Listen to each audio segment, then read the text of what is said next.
Tengo el placer de presentaros aquí en esta mesa de Derecho a Entender y Comunicación Clara a Irene Vicente Echevarría, investigadora del Instituto de Derechos Humanos Peces Barba, Universidad Carlos III de Madrid, contratada específica doctorada del Instituto de Derechos Humanos Peces Barba de la Universidad de Carlos III, y sus principales líneas de investigación son la igualdad y la no discriminación, en especial personas con discapacidad y personas mayores. Ella va a ser la que comience esta mesa y continuará Jorge Franjarillo. Es que me lo ponéis muy complicado, ¿eh? Esto de accesible tiene poco. Documentalista y doctor en información y comunicación. Ha desarrollado su labor como docente en universidades de Alemania, Croacia y República Checa. Es miembro de la Cátedra V-DIVA de Comunicación Clara aplicada a las administraciones públicas y también del Centro de Investigación en Información, Comunicación y Cultura, donde actualmente es investigador y continúa con su labor docente. Ellos son los reyes de esta mesa y nos van a poner al día de lo que vienen trabajando en Comunicación Clara. Cuando quieras. Buenos días y muchas gracias por la invitación. Es un placer estar aquí. Bueno, siento mucho porque mi intervención creo que va a cambiar bastante el ritmo de la jornada. Lo siento, ahora empieza todo mucho más aburrido. Ya lo siento. Se me ha pedido que hable de accesibilidad universal desde los derechos. Perdón. Y lo primero que me parece relevante... ¿Sí? ¿Me quito este? Sí. Vale. Y lo primero que me parecía relevante aquí es preguntarme, ¿no?, ¿por qué la accesibilidad es una cuestión de derechos humanos? O lo que es lo mismo, ¿por qué al discurso de los derechos humanos le interesan las cuestiones relacionadas con la accesibilidad? Para tratar de responder a esta pregunta voy a permitirme divagar un poquito, igual os parece que divago, pero de verdad voy a querer llegar a algún sitio, lo prometo, porque al final, bueno, esto es lo que hacemos desde la filosofía del derecho y sé que a veces no es muy... Voy a tratar de que sea lo más accesible y fácilmente comprensible para todos, pero repito, es filosofía del derecho, yo sé las consecuencias que esto puede tener. En primer lugar, sería importante que partiésemos de la base de que la accesibilidad puede ser entendida tanto como un derecho como un contenido esencial o mínimo de todos los derechos. Este es un buen principio del que partir cuando atendemos a la accesibilidad desde los derechos. Desde esta segunda acepción, como contenido mínimo o esencial de todos los derechos, podemos pensar que la accesibilidad es siempre un requisito previo para que todas las personas puedan vivir de forma independiente, participar plenamente en la sociedad y en pie de igualdad con todas y todos. Sobre todo para que de forma irrestricta todas las personas puedan disfrutar de sus derechos y libertades fundamentales. La accesibilidad tiene relevancia para todas las personas, se ha dicho o se ha sugerido en la mesa anterior en varias ocasiones, pero es verdad que cobra una importancia trascendental cuando hablamos de personas con discapacidad y, por tanto, debe este derecho a la accesibilidad a los movimientos y estudios de personas con discapacidad gran parte de su lucha y desarrollo. El derecho a la accesibilidad ya formaba parte de las luchas de derechos de otros colectivos, pero no es hasta que el movimiento de la discapacidad se abanderó de él que no asistimos a este enorme desarrollo teórico y práctico que tiene además una trascendencia inimaginable para el discurso de los derechos. Y es en esto en lo que voy a centrar parte de mi intervención, no toda. Decía que debemos al movimiento de la discapacidad grandes avances sociales que hemos visto y se han sugerido en las mesas anteriores, que mis compañeros y compañeras han sabido contar muchísimo mejor de lo que puedo hacer yo. Pero también de algo que habéis oído hablar muchísimo menos, y es los impulsos que la teoría y el movimiento de personas con discapacidad ha tenido para la teoría de los derechos. El encuentro entre la discapacidad y el derecho ha modificado sustancialmente el discurso de los derechos. Principalmente, y esta frase me encanta y no es mía, devolviendo lo humano al discurso de los derechos humanos. Veremos lo que quiero decir con esto. El encuentro entre la discapacidad y los derechos genera todo un discurso capaz de entender la vulnerabilidad humana y que desemboca en dos consecuencias fundamentales que voy a exponeros ahora mismo, pero que quiero que entendáis que estas dos consecuencias están estrechamente vinculadas entre sí, que una consecuencia no es sin la otra y viceversa, y que voy a explicar además de forma conjunta. Me resulta muy difícil dar una explicación de estas dos consecuencias de forma separada, ¿vale? Por un lado, la principal consecuencia. del encuentro de la discapacidad y el discurso de los derechos es la obligada reformulación de algunos de los conceptos clave sobre los que se sustentan los derechos, principalmente la idea de dignidad humana, pero también la idea de capacidad o de autonomía. Por otro lado, de este encuentro también se deriva una forma nueva de entender la naturaleza humana, ahora conectada ya esta naturaleza humana con la idea de vulnerabilidad humana. Y esto va a tener una trascendencia también para lo que consideramos, para el objetivo de los derechos y para el objeto de los derechos. Y la accesibilidad juega aquí un papel fundamental. La dignidad humana es un elemento clave del discurso de los derechos y viene a servirnos para justificar el porqué de los derechos. Quiere decir que con dignidad humana, la dignidad humana nos ayuda o nos da una respuesta frente a preguntas del tipo ¿por qué los seres humanos tienen derechos?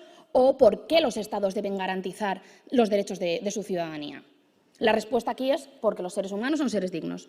Punto. Hasta aquí todo bien, no tendríamos por qué afearle nada a esta idea de dignidad humana. Sin embargo, el desarrollo que hay detrás de la idea de dignidad humana, que se ha asociado a características concretas como la autonomía y la capacidad, han venido dejando fuera a determinados colectivos, a determinados sujetos, a todos aquellos que no encajaban con este patrón en mente de sujeto autónomo y capaz. Podemos pensar no solo en las personas con discapacidad, muchos otros colectivos se han visto privados de la titularidad de los derechos por exactamente las mismas razones, no ser suficientemente autónomos, no ser suficientemente capaces. Es el caso de las mujeres también, es el caso de las personas mayores, de las niñas y niños, pero también de las personas racializadas que en base a estas falsas premisas han visto comprometidos sus derechos o el disfrute de sus derechos.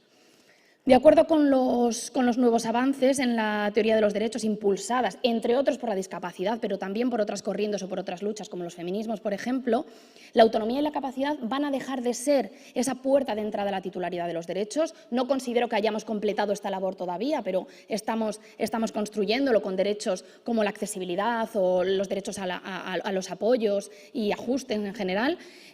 Para convertirse, decía, la autonomía y la capacidad van a dejar de ser la puerta de entrada a los derechos para convertirse más bien en el objetivo de los mismos. La pregunta ya no va a ser por qué de los derechos, sino para qué los derechos. Y la respuesta podría ser para que los seres humanos sean autónomos y capaces, para que los seres humanos vivan vidas dignas, ¿vale? Es muy importante cambiar el foco, ya no preguntamos el porqué de los derechos, sino el para qué, y esto es lo que hace o lo que nos lleva a que surjan nuevos derechos, como podría ser la accesibilidad o el apoyo, o la nueva forma de entender la capacidad jurídica, por ejemplo, o lo que sería casi lo mismo, que es dar encontrarnos con nuevos titulares ante viejos derechos, ¿vale? Vamos a ver un poco esta distinción más adelante, también a qué me refiero con esto. Los derechos así van a dejar de estar formulados para esos sujetos abstractos e ideales, autónomos, independientes, capaces, ¿vale? Y se van a pensar para sujetos de carne y hueso, con necesidades concretas. A mí me gusta mucho y suelo utilizar la metáfora de la lupa para explicar esto a mis alumnos en clase. Lo que quiero decir es que si los primeros derechos miraban desde lejos a los sujetos, los nuevos derechos, muchos de ellos inspirados por estas luchas, por las luchas de todos aquellos colectivos que habían sido privados de los derechos, lo que van a hacer es mirar con una lupa, ¿no? Cuando ponemos una lupa sobre el sujeto al que vamos a darle derechos, somos mucho más conscientes de sus necesidades, somos mucho más conscientes del material del que están hechos, por así decirnos, del que estamos hechos como humanos, ¿no? De cuáles son realmente las herramientas, los instrumentos, las necesidades que tenemos y cuáles son las causas que no nos hacen poder disfrutar de ellos, ¿vale? Estas herramientas, vuelvo a decir, muchas de ellas están introducidas en la Convención sobre los Derechos de las Personas con Discapacidad, que sé que se ha nombrado varias veces en la mesa anterior y que me vais a perdonar, pero que voy a traer con bastante frecuencia ahora en mi exposición. La Convención reconoce apoyos, entiende una nueva forma de entender la capacidad jurídica, reconoce el derecho a la accesibilidad como derecho, pero también como elemento mínimo y esencial de todos los derechos. Y esta es una nota importantísima y muy característica de la Convención. Por lo tanto, vuelvo un poco a donde estábamos, hablando de la condición humana, de cómo el encuentro entre los derechos y la discapacidad nos hace también plantearnos o modificar la idea que teníamos de lo humano, esta idea de concepción humana cambia y que tiene efectos directos sobre la titularidad y el contenido de los derechos. Los titulares son todos aquellos sujetos que sean vulnerables, no que sean autónomos y capaces, y los derechos serán todos aquellos que necesitan los seres humanos en tanto seres vulnerables, no en tanto seres autónomos y capaces, ¿vale? Y es que el derecho como la política, porque son prácticas humanas, se ven irremediablemente influenciadas por el concepto que tengamos de lo humano. La condición humana, cuando incorpora estas ideas de vulnerabilidad, de interdependencia, toma en cuenta los cuerpos de los sujetos, entiende que los contextos también son determinantes para los derechos, va a modificar lo que consideramos el contenido de los derechos. Esta idea o esta nueva forma de entender la vulnerabilidad humana vendría a decirnos que las personas, para vivir bien, precisan de comida, cuidados, protección, sustento de múltiples clases, y que negar nuestra vulnerabilidad es tan absurdo como negar que nacemos, gestamos, envejecemos, pasamos hambre, enfermamos o que vemos variadas nuestras capacidades a lo largo de nuestra vida. Solo asumiendo estas peculiaridades humanas podremos conformar un nuevo sujeto, el vulnerable, que viene a sustituir a ese sujeto capaz. Aquel sujeto primero, ¿no? el primer titular de los derechos, que era, no por casualidad, un hombre blanco, hetero, de mediana edad, sin discapacidad, etcétera, etcétera, solo necesitaba unos derechos. No es real esto, necesitaba muchos otros derechos, pero era el que más fácilmente podía disfrazarse de aquel sujeto que apenas necesitaba más que propiedad, libertad, ¿vale?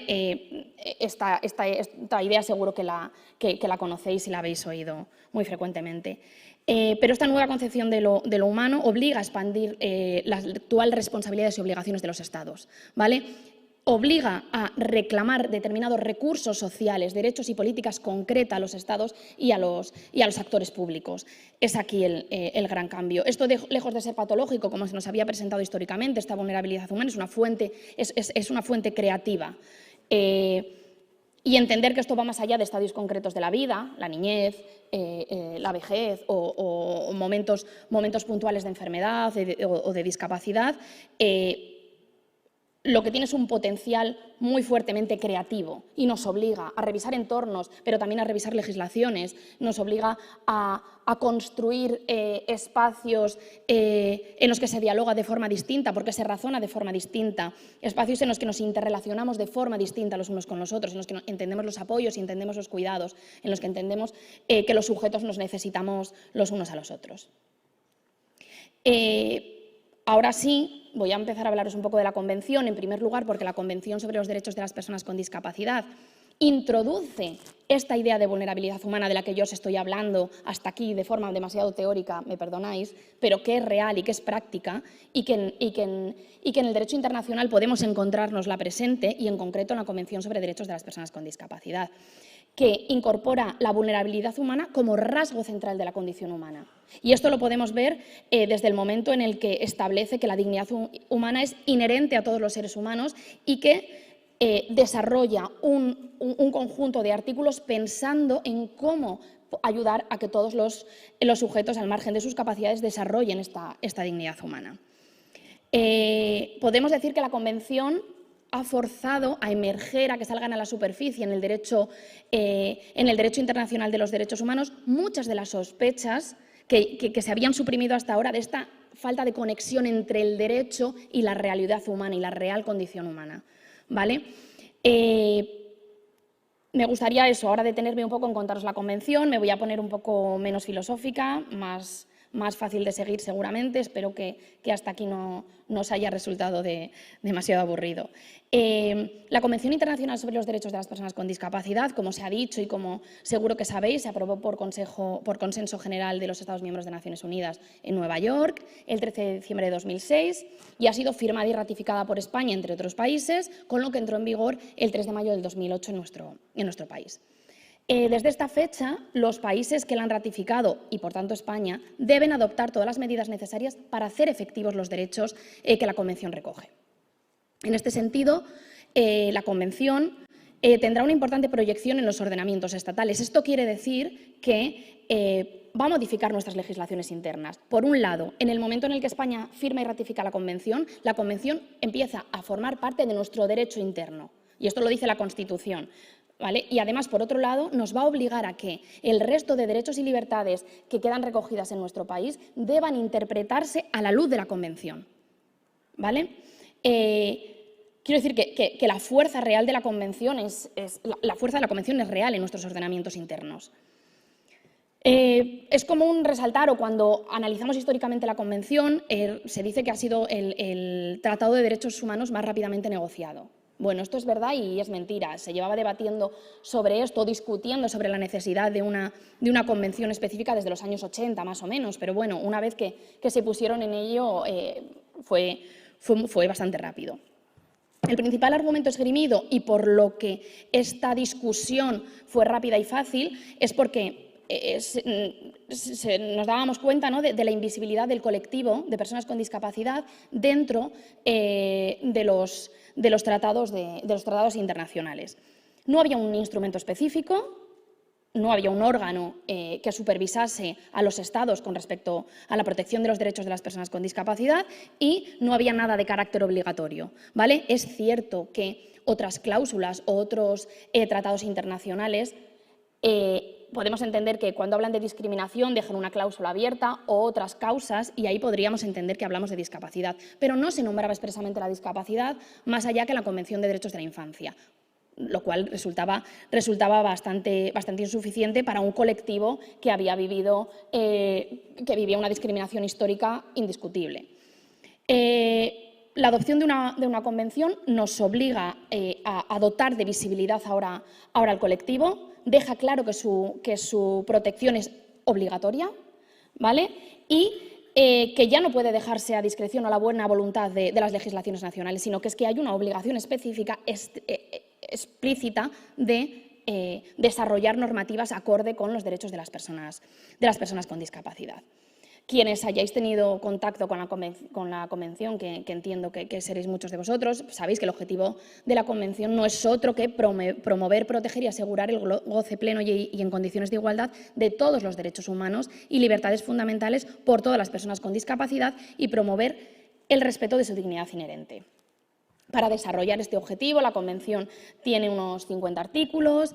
Los 8 primeros artículos recogen algunas cuestiones generales como principios, donde aparece la accesibilidad como principio. En el artículo 3 se definen algunos términos como discapacidad, como ajustes, que son unas definiciones muy útiles y muy necesarias a la hora de construir también la accesibilidad.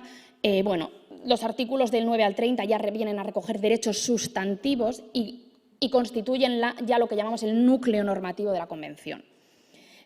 Tenemos luego artículos sobre la obligación a los Estados de recopilar datos, de investigar, el artículo 32 sobre la importancia de la cooperación internacional, los artículos 33 a 40, sobre cuestiones relativas a la aplicación y a la supervisión de la Convención. Bueno, pero, como os decía, es importante en estos primeros artículos cómo definimos discapacidad. Se ha hablado aquí del modelo social de la discapacidad y también es una definición que manejamos, ¿no? La discapacidad deja de ser ese problema social y nos obliga a fijarnos en los entornos, a ver qué es lo que ocurre, a ver cómo es el entorno el que discapacita. Nos obliga a cambiar el foco, decía, principalmente. Nos obliga entonces a empezar a hablar de barreras, y las barreras también son aquí definidas por la Convención como todo obstáculo que dificulta o impide el acceso de las personas a algún ámbito de la vida social. Todos podemos toparnos con barreras, y con frecuencia todos nos topamos con barreras y nos toparemos con barreras en todos los momentos de nuestra vida, pero es importante reconocer que hay determinadas situaciones en las que las barreras son más profundas, son mayores en número, pero también cuantitativa y cualitativamente distintas, tanto en número como en importancia, podríamos decir. En general, las barreras pueden tener diversos ámbitos y proyectarse de formas distintas. Y en el marco de la discapacidad podemos hablar tanto de obstáculos físicos como de comprensión, información, cognitivos, legales, institucionales. Además, tenemos otro tipo de barreras, que serían las barreras actitudinales, muy frecuentemente olvidadas, que tienen mucho que ver con prejuicios y estereotipos, contra las que son mucho más difícil luchar, porque suelen ser invisibles y además tienen esa facilidad para adaptarse a las situaciones, ¿no?, para pasar desapercibidas.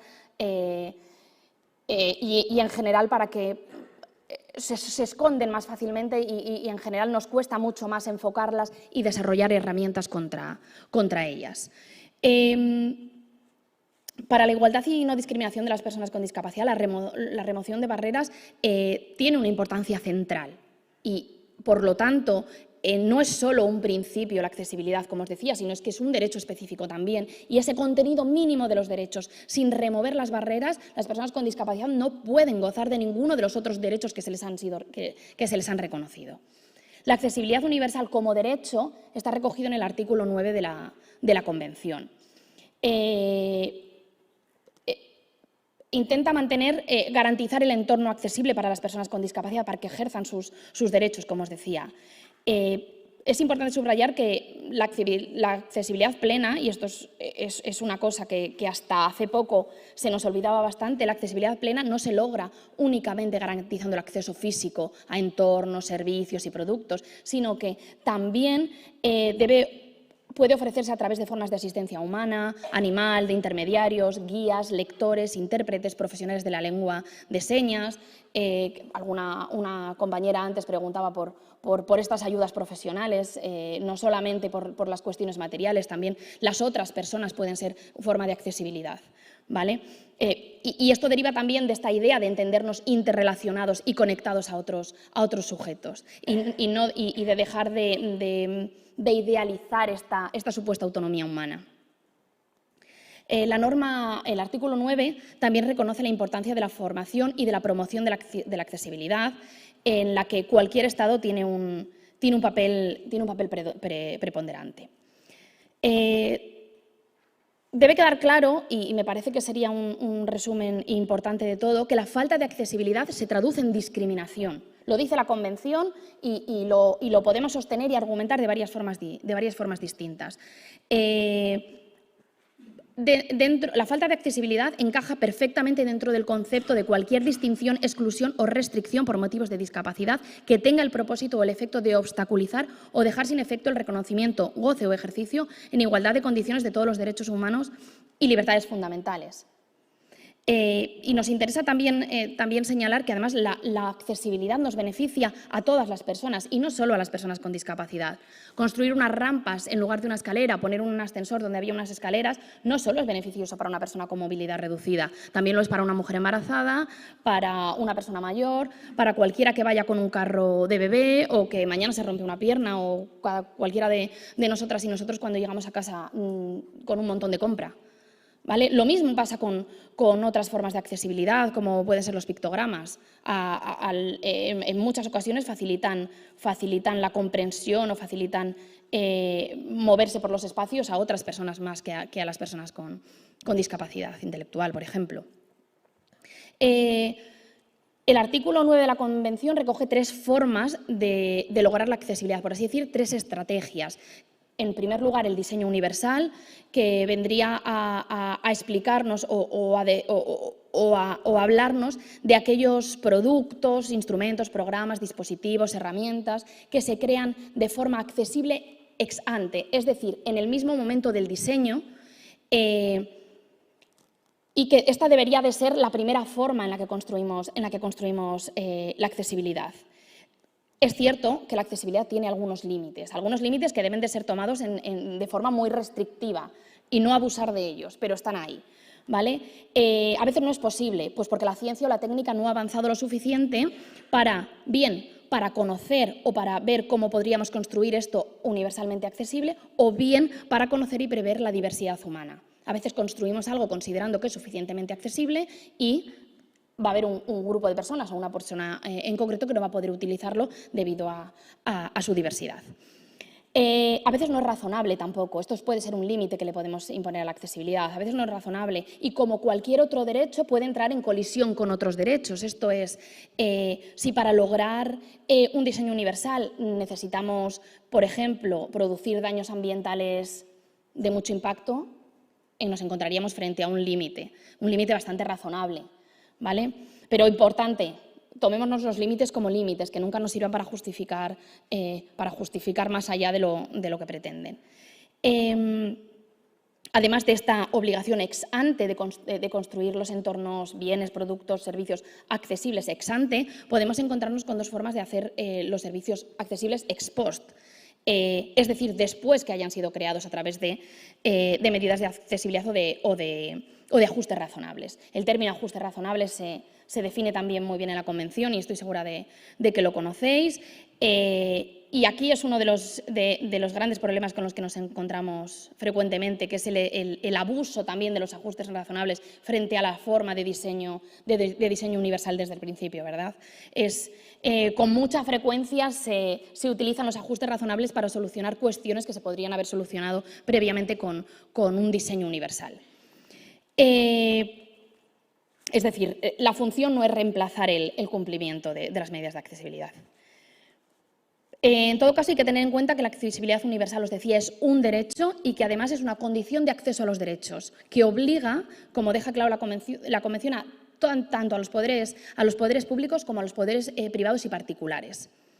Con mucha frecuencia también se usan determinados argumentos sobre el costo económico de la accesibilidad. El Comité se ha pronunciado en varias ocasiones sobre esto, señalando que la construcción es ex ante de los bienes, servicios, productos, etcétera, etcétera, accesibles, es mucho más barato que los arreglos que hacemos después y, además, los derechos no pueden ponerse en tela de juicio por sus costes económicos nunca. En último lugar, la Convención le otorga un papel muy importante también a la actitud, a la percepción social y señala una serie de obligaciones de los Estados para luchar contra estas barreras actitudinales de las que hablábamos antes. No voy a detenerme, yo creo, en contaros esto, porque vamos un poco justos y ya voy a terminar.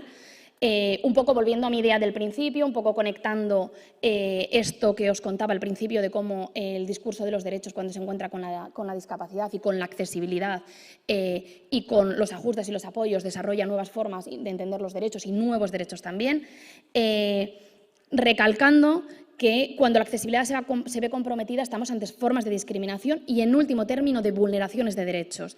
Creo que es importante entender que la lucha por la accesibilidad es una lucha por los derechos humanos, que no puede entenderse de otra manera y que reducirla a una lucha por los derechos humanos creo que le da mucha potencia y mucha visibilidad, pues en tanto que no haya efectiva accesibilidad no va a haber verdadero disfrute de derechos. La lucha por los derechos de muchos colectivos puede leerse en clave de derechos de accesibilidad. Me explico. Cuando la mayoría de las legislaciones ya no se atreven a excluir de su titularidad de los derechos a determinados colectivos, es decir, cuando ya no hay una discriminación jurídico-formal, cuando ya ninguna norma establece criterios diferentes o disfrute distinto de los derechos, lo que nos queda es la discriminación material o real, es decir, una discriminación indirecta. Esto es, cuando aplicamos un precepto que no nos parece discriminatorio y, sin embargo, el contexto en el que lo aplicamos hace que sí sea discriminatorio, ¿vale? Cuando miramos con la lupa de la que os hablaba antes, cómo estos derechos que hemos formulado en abstracto se concretan sobre determinados sujetos, es cuando nos encontramos con las discriminaciones en la actualidad. Y la accesibilidad es, sin duda, la herramienta central que nos permite dar todos los derechos a todas las personas. Nada más. Muchas gracias. Gracias, Irene. La verdad que bueno, de aburrido y de farragoso nada. Yo creo que este discurso tuyo nos ayuda a darle impulso justamente a esta cultura de accesibilidad, ¿no? Entonces, muchísimas gracias por acompañarnos. Damos la palabra a Jorge, ¿vale? Jorge creo que tiene una presentación, si la podemos compartir.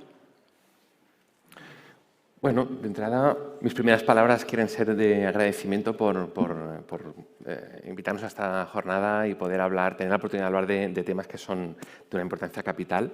Y vamos a ver. Aquí. Vale.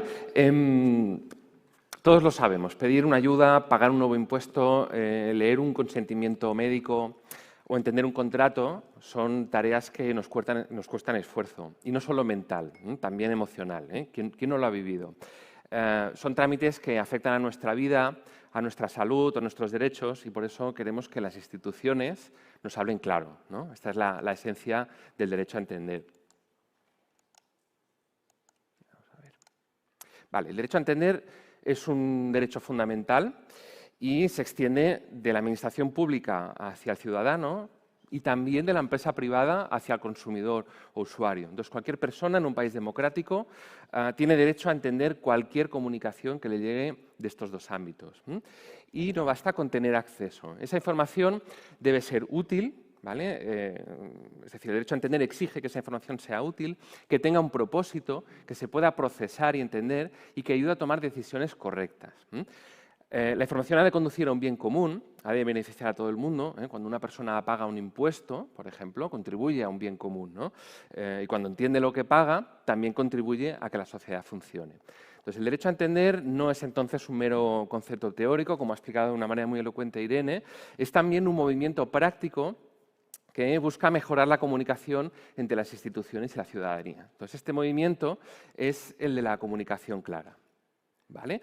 La comunicación clara es una forma de comunicar que se adapta al destinatario, que es fácil de leer, es fácil de entender, tiene un propósito definido y no es solo una cuestión de estilo o de gramática o de diseño gráfico. El lenguaje claro también es una cuestión de transparencia, de respeto, de democracia. Y es importante porque supone un cambio, como veremos, en la forma de relacionarnos con la administración. Claro, durante siglos la administración se ha concebido como un poder, ¿no? Como una autoridad que se relacionaba de forma vertical y jerárquica con la ciudadanía. Y el peso de ese poder lo imponía con su forma de comunicar, con ese lenguaje que conocemos, ¿no? Complicado, lleno de palabras técnicas, eufemismos, formalismos, que hacía sentir la distancia entre las partes, ¿no? Y a los ciudadanos nos hacía sentir pequeños e ignorantes, ¿no? Pero esto va contra las sociedades democráticas, que se basan en la participación, en la colaboración y en la confianza. Y por eso el movimiento del lenguaje claro propone un cambio de cultura comunicativa y de cultura democrática. Es decir, busca que la administración y la ciudadanía nos tratemos como iguales y nos comuniquemos de forma clara y directa. Es decir, que el ciudadano esté en el centro, lo que significa que las administraciones ya no han de imponerle su autoridad, sino que han de ponerse a su servicio, ¿vale? Y esto es un cambio que se apoya en nuestra ley de transparencia, que sigue el ejemplo de las leyes europeas y defiende estos principios, y así pasamos de esa relación vertical a una relación más horizontal. Y esto es trascendente, porque la comunicación clara trasciende lo que es pura comunicación. Es decir, no es solo una forma de hablar o de escribir, es también y sobre todo una forma de pensar y de actuar. Es una forma de entender cómo funciona la sociedad en ámbitos democráticos y, por lo tanto, todo lo que apoye esa relación igualitaria entre instituciones y ciudadanos favorece la democracia. Y el lenguaje claro, como expresión de este derecho a entender, pues impulsa sociedades más justas, más democráticas, participativas, y esto es una gran ventaja, sobre todo ahora, en el siglo XXI, donde las personas se relacionan cada vez más de forma horizontal, en todos los ámbitos, incluso de padres a hijos, de empresarios a empleados. Otra ventaja es el bienestar emocional, ¿vale? Que también supone un ahorro económico. A menudo el sentimiento del ciudadano hacia la administración es de fatiga, de miedo, de rechazo, de sometimiento incluso. Siente que la administración no le ayuda o le mejora la vida, sino que le castiga. Siente que la administración es una barrera y lo es en muchos sentidos. Cuando una persona no puede acceder a una información, queda en situación de desventaja. Pero si logra acceder a esa información y aún así no la entiende, sigue en desventaja. Será una persona vulnerable y lo que sentirá es que la administración no le respeta, sino que le engaña. En cambio, si la administración se esfuerza por acercarse a la ciudadanía, cambiará la imagen que la ciudadanía tiene de la administración, que se volverá más cercana, transparente, receptiva, y esos sentimientos negativos se reducirán, ¿vale? ¿Qué percepción tiene el ciudadano de la agencia tributaria? ¿Que le quita el dinero o que lo usa para cosas buenas? Pues depende de cómo le hable. Es decir, ¿cómo se dirige la agencia tributaria al ciudadano? Le trata como el obligado tributario. Claro, esta denominación ya automáticamente lo sitúa en una situación de inferioridad, de subordinación, de obediencia, como un esclavo, ¿no? Ahora mis compañeras lingüistas están trabajando con la providencia de apremio, que ya el propio nombre del documento ya es un ejemplo de jerga administrativa, y justamente han cambiado esa etiqueta de obligado tributario porque abre marcos mentales y todo se interpreta según el encuadre. Y ahora es usted. Y ocurre lo mismo en el ámbito judicial, ¿eh? El antiguo suplico, ¿vale? Ahora es un solicito, es otra cosa. Es decir, esto es más que un cambio lingüístico, es un cambio de marco mental, de paradigma, de relación, que construye otra imagen del interlocutor, más igualitaria. Joseph Kimball, que es uno de los pioneros del lenguaje claro, en su libro Writing for Dollars, demuestra empíricamente que la comunicación clara tiene muchas ventajas. Si todo se entiende mejor y la comunicación es más fluida, pues los procesos son más rápidos y la relación entre la administración y el ciudadano es más fácil. El ciudadano se siente informado, puede decidir, no necesita pagar a un asesor para que le aclare la información. Y así se recauda más y se contribuye al bien común, se favorece. Y las oficinas, a su vez, ahorran tiempo, además. No han de destinar tantos recursos y tanto personal a resolver dudas. Ya no se colapsan las centralitas. Por eso, apostar por la comunicación clara no solo hace una sociedad más justa, sino también más rentable. Lo es económicamente, pero también en términos psicológicos y emocionales. Y entonces, bueno, cualquiera se puede preguntar, si todo es tan positivo y tan beneficioso, ¿qué es lo que falla? ¿Por qué es tan difícil garantizar el derecho a entender? Bien, la respuesta es que hay muchas resistencias. La primera viene de la propia administración, donde está muy arraigada todavía la creencia de que es un poder, una autoridad, una superioridad. Las administraciones tienen su lenguaje de especialidad y eso les da poder, porque dominan las sutilezas de su vocabulario.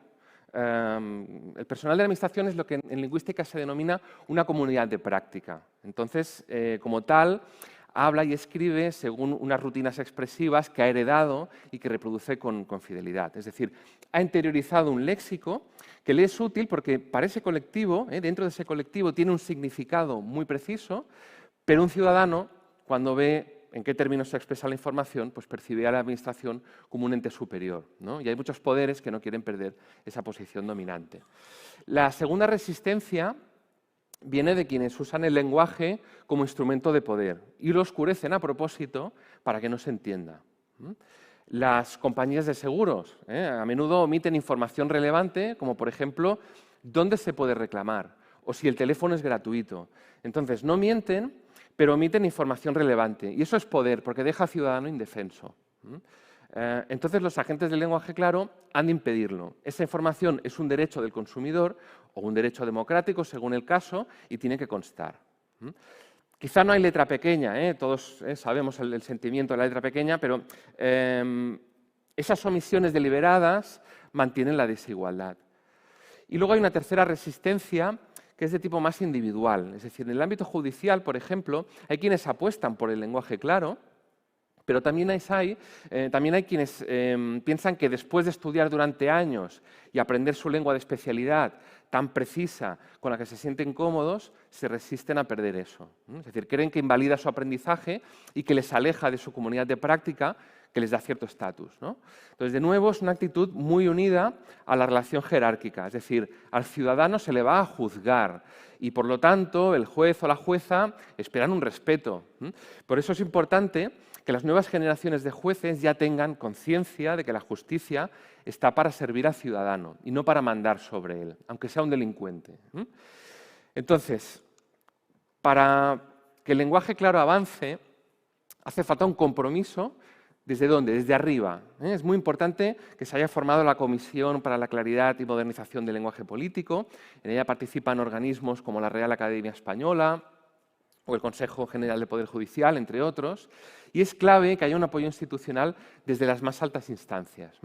En España, los agentes de comunicación clara se reunieron con el presidente del Gobierno, la vicepresidenta, el Consejo General del Poder Judicial, el Defensor del Pueblo, es decir, con todos los estamentos superiores que a menudo, bueno, pues son encuentros protocolarios y atienden por cortesía, pero al menos así ya tenemos su respaldo y hay ya como una bendición papal.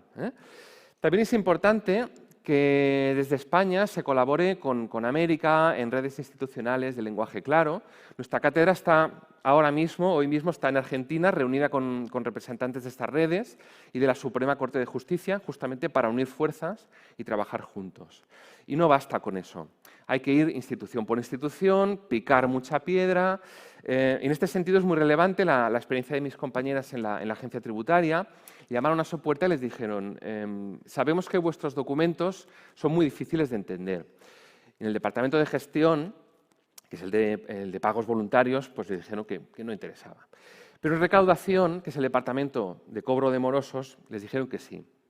Entonces, ahora están trabajando con un documento, el que tiene mayor relevancia jurídica, que es esa providencia de apremio, ¿no? Es la notificación de pago de una deuda con recargo. Bueno, ¿por qué se empieza con un solo documento? Porque primero hay que sensibilizar a las autoridades, que han de ver lo complicado que es el proceso. La idea es que después, al final del proceso, cuando vean el cambio y el salto cualitativo, se animen a mejorar los demás documentos, porque eso también les da buena imagen, eso a la Administración también le da buena imagen. Pero hay que buscar a las personas con poder de decisión, que tengan además ganas de hacer cambios y de asumir retos. También se ha colaborado con la Caixa, por ejemplo, con CaixaBank, y el primer año fue un caos, porque allí no había nadie que diera prioridad a esto, hasta que hubo el apoyo de alguien con poder de decisión y lo primero fue liberar al personal de otras tareas. Por lo tanto, aunque conseguir el compromiso institucional es difícil, ya hay muchas voces que apoyan el lenguaje claro y esto allana algo el terreno. Para lograr este cambio también hace falta una formación al más alto nivel, es decir, que incluya a la figura responsable de la entidad, jefes de área, jefes de departamento, y además que se entienda que la cosa no va de cambiar textos. No se puede tocar un texto sin un jurista que lo refrende. Entonces hay que saber quién es ese jurista para trabajar codo con codo. Y también habrá que cambiar la arquitectura web, porque la información se ha de poder encontrar. Entonces, ¿qué empresa lo va a hacer? ¿Con qué tiempos? ¿Con qué presupuesto? Por lo tanto, se necesita una formación para saber lo que implica y después ser valientes para destinar recursos humanos y materiales. Entonces, hay retos y dificultades, nada es fácil en esta vida, pero la meta es buena y será el motor de tracción para otras administraciones que quieran seguir el ejemplo y que aún no se han atrevido, ¿no? Sirve de modelo, por ejemplo, el proyecto Novagov, donde cualquier administración puede aprender de otras que ya han mejorado la accesibilidad de sus sedes electrónicas. Esto es un proyecto colaborativo entre 4 administraciones de Tenerife, Baracaldo, Murcia y Aragón. Y además es imprescindible disponer de datos. Es crucial que las universidades se impliquen, investiguen, y esto está pasando en todo el mundo. Es decir, hay siempre participación universitaria y se investiga desde el ámbito académico. ¿Por qué? Porque no es lo mismo decirle a un responsable parece que los ciudadanos no nos entienden, que decirle hemos hecho una encuesta, como hemos hecho desde nuestra cátedra a casi 500 asesores fiscales, que puntúan con un 2,4 sobre 10 la claridad de los documentos tributarios. Asesores fiscales. Entonces, hemos hecho también una encuesta a los ciudadanos, ahora pasaremos el barómetro y también una encuesta estatal. Es decir, que muchas cosas ya se intuyen, pero cuando hay datos son irrefutables. Es decir, los datos dan fuerza porque aportan argumentos para convencer a los entes decisorios. Es decir, no podemos basarnos en intuiciones.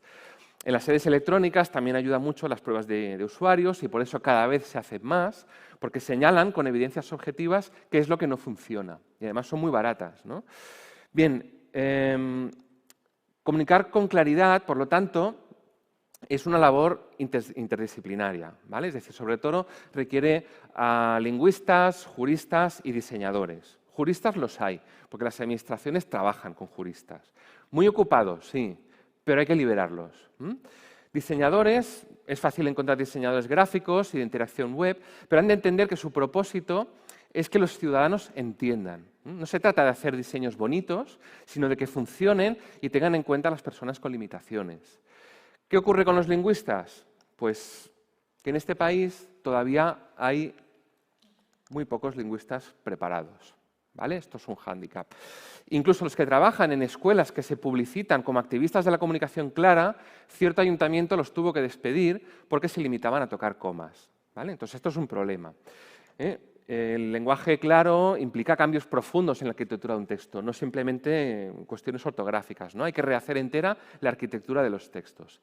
En algunos foros incluso ya se habla de la necesidad de habilitar una formación especializada, algún máster, algún posgrado, que sería maravillosa, como ya hay en Escandinavia, en Gran Bretaña, con sellos de calidad en los documentos que revisan. Es cierto que los juristas tienen una gran responsabilidad con la ley y por eso la respetan mucho y son muy conservadores con ella, pero también es cierto que los países que más han avanzado son los que han tocado la ley, como es el caso de Suecia. En Suecia siempre hay un lingüista o un experto en comunicación clara al lado de un jurista en la redacción de las leyes. Y la ley no se tramita si no tiene el sello del lingüista, ¿vale? ¿Por qué? Pues porque si la ley dice el obligado tributario, pues el documento que irá al ciudadano pondrá el obligado tributario. Y entonces la ley no se entenderá y si no se cambia ese lenguaje opaco y no se hace un esfuerzo por clarificarlo, pues pasa lo que pasa, que luego ni siquiera los abogados la entienden, ¿vale? Entonces es muy productivo que lingüistas y juristas se tengan confianza mutua. En el proceso de clarificación también hay que pedir opinión a quienes están en contacto con los ciudadanos. Es decir, en Barcelona, por ejemplo, se mejoró el sistema de multas de aparcamiento gracias a las sugerencias de los agentes que las ponen, que ponen la multa en el coche. Claro, ayudaron a resolver problemas que habían encontrado pues, en el color y el tamaño del papel o el tamaño del espacio para firmar. Lo mismo ocurre en las oficinas. Hay que incluir a quienes atienden al público, ¿vale? O a quienes responden llamadas o mensajes, porque tienen mucho que aportar. Recogen evidencias a diario, y además en cantidades industriales. Si ponemos al ciudadano en el centro, es el ciudadano quien tiene la palabra. No la única palabra, porque hay factores jurídicos, pero la interacción con ellos nos dice mucho. Por eso conviene fomentar la cocreación y hacer lo que se llama investigar en el contexto. En el Servicio de Ocupación de Cataluña, para mejorar la notificación de multa, se investigó el contexto necesario. ¿Qué se hizo? Pues averiguar, bueno, tener en cuenta quién emite la multa, quién la recibe, qué le inquieta.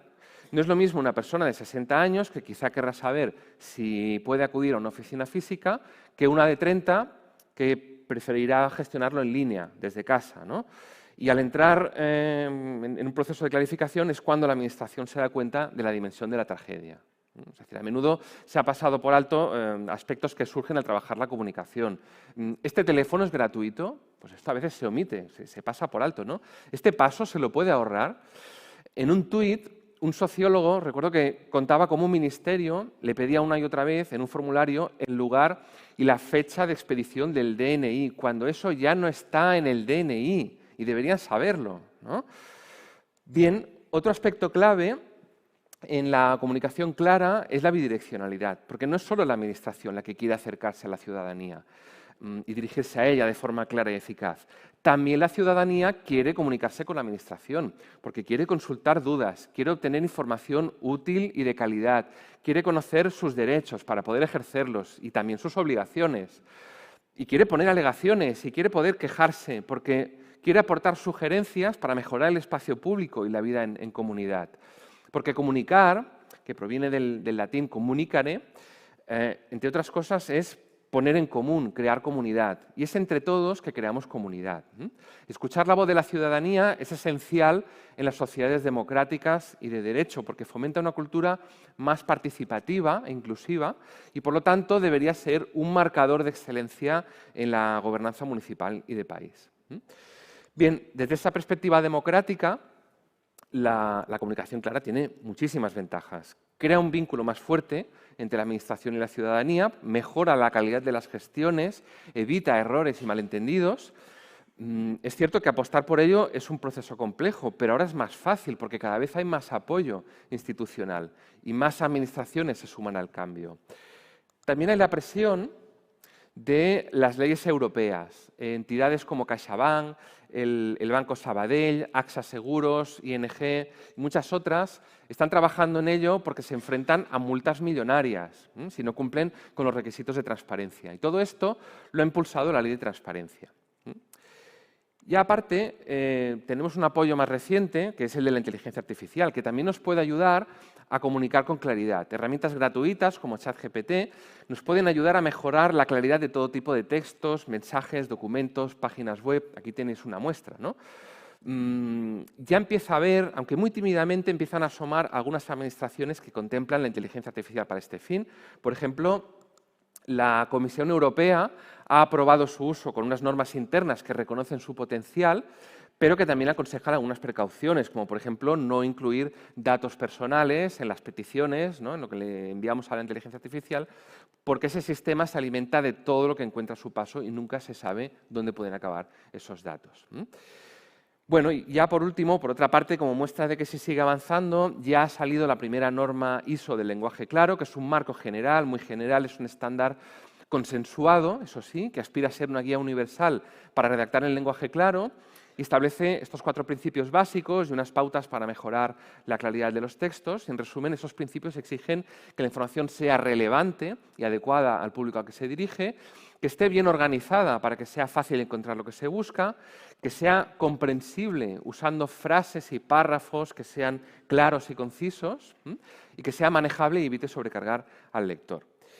Y otra iniciativa reciente que promueve la comunicación clara es esta campaña del Objetivo 18, impulsada por la consultoría Prodigioso Volcán. Esta campaña propone añadir un 18º objetivo a los 17 Objetivos de Desarrollo Sostenible de la Agenda 2030, y es un metaobjetivo que busca una comunicación clara, ética y responsable, porque la Agenda 2030 es una oportunidad para avanzar hacia un modelo de sociedad más justa e igualitaria, y esos 17 objetivos pues, son una llamada mundial a la acción, pero para que el mundo actúe, primero tiene que entender esa llamada, tiene que saber de qué va la cosa. Entonces, en definitiva, la comunicación clara es un requisito indispensable para las instituciones que deben servir a los ciudadanos con transparencia y eficacia.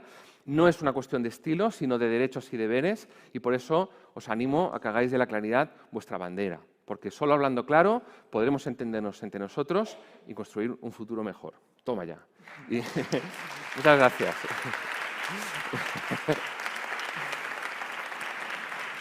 Muchas gracias, Jorge.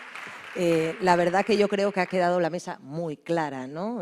Por un lado están los derechos y luego ya con lo que nos comentaste, Jorge, pues yo creo que queda mucho más que evidente, ¿no?, que desde la Administración tenemos que ajustar nuestro lenguaje, etcétera.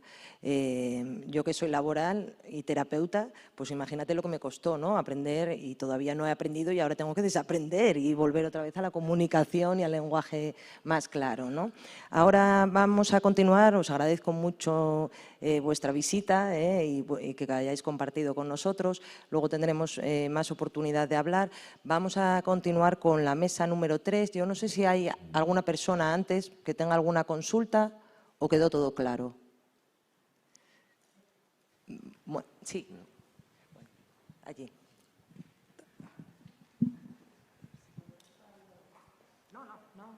Vale, no, quería solo preguntar, es una cuestión muy técnica, pero a mí me interesa mucho y tiene que ver con lo que señalaba sobre los derechos, el contenido.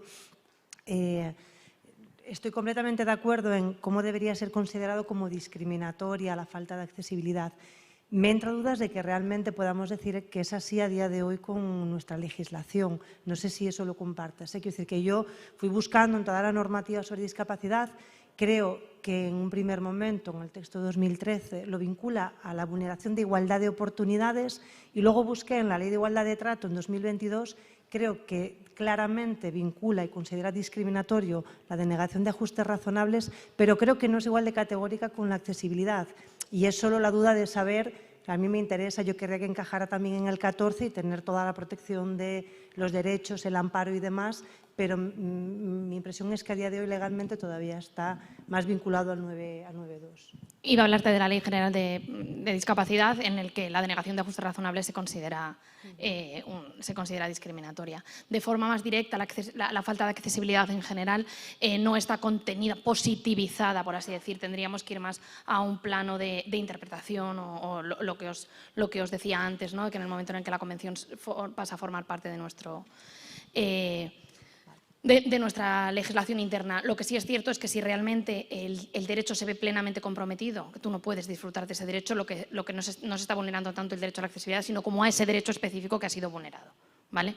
Tendríamos que ir por esa vía igual más indirecta, pero demostrando directamente que es el derecho el que ha sido vulnerado y no la accesibilidad. Bien, pues muchas gracias y vamos a ver si cambiamos de mesa, ¿eh? Ahora sube Mar a moderar, creo, ¿verdad?